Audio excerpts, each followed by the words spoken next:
Two are better than one because they have a good return for their labor. If either of them falls down, one can help the other up. But pity anyone who falls and has no one to help them up.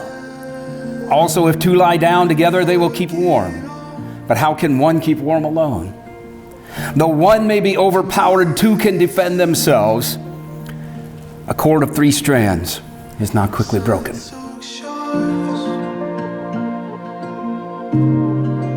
Lost in the evening rain. You're all I wanted. God gave us marriage for the full expression of the love between a man and a woman. In marriage, a woman and a man belong to each other and with affection and tenderness freely give of themselves to each other.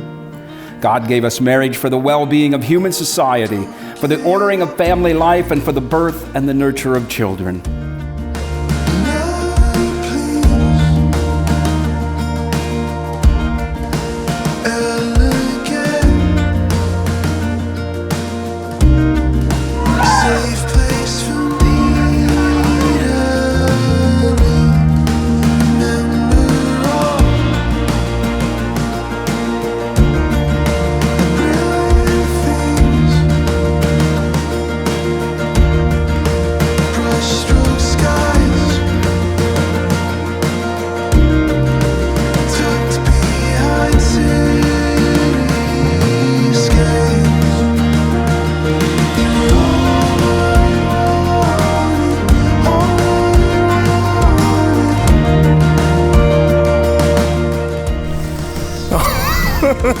Damn.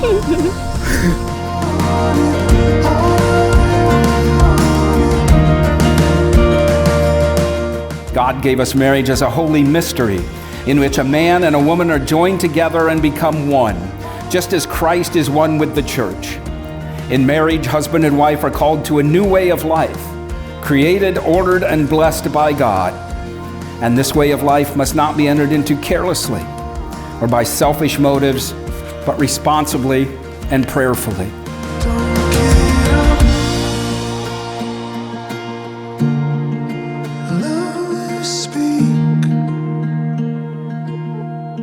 I, David, take you, Shelbi, to be my wife.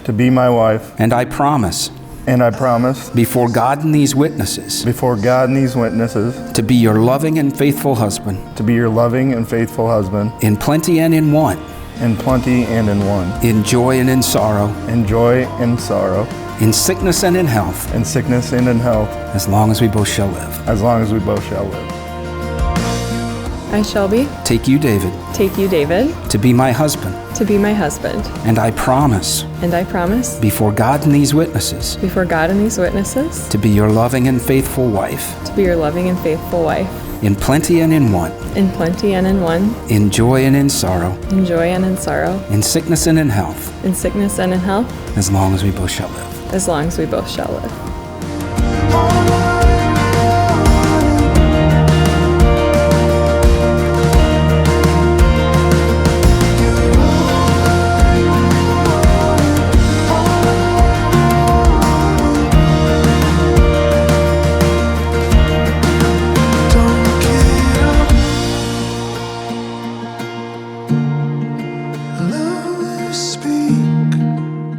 A good marriage means that you're going to stick with someone through tough times.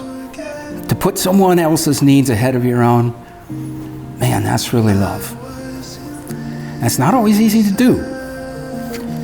But nobody said this is going to be easy, okay? But that's love.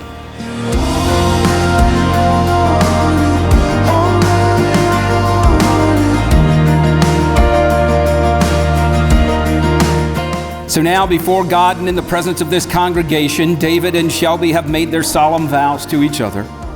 They have confirmed their promises by the joining of hands and by the giving and receiving of rings. Therefore, by the power vested in me by the state of Iowa and by the Presbyterian Church of the United States of America, I proclaim that they are now husband and wife. Kiss your spouse. Friends, family, it gives me great pride, and I am very, very happy to be the first to introduce to you Mr. and Mrs. David and Shelbi Ray.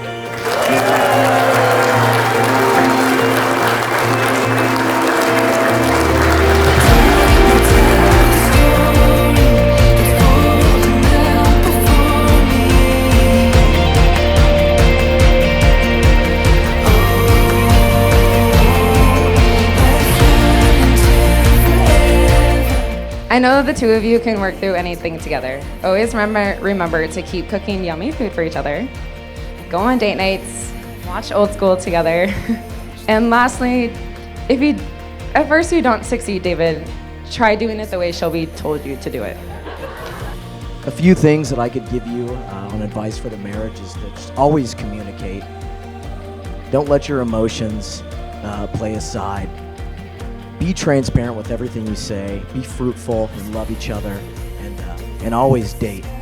Marriage is the most beautiful thing in the world, and sadly, too many people give up on it too easily. So continue to fight when times get hard, and I promise that you guys will thrive. David, as your older brother, and as someone who may have thought this day might never come, I'm not the only one. I couldn't be happier for you.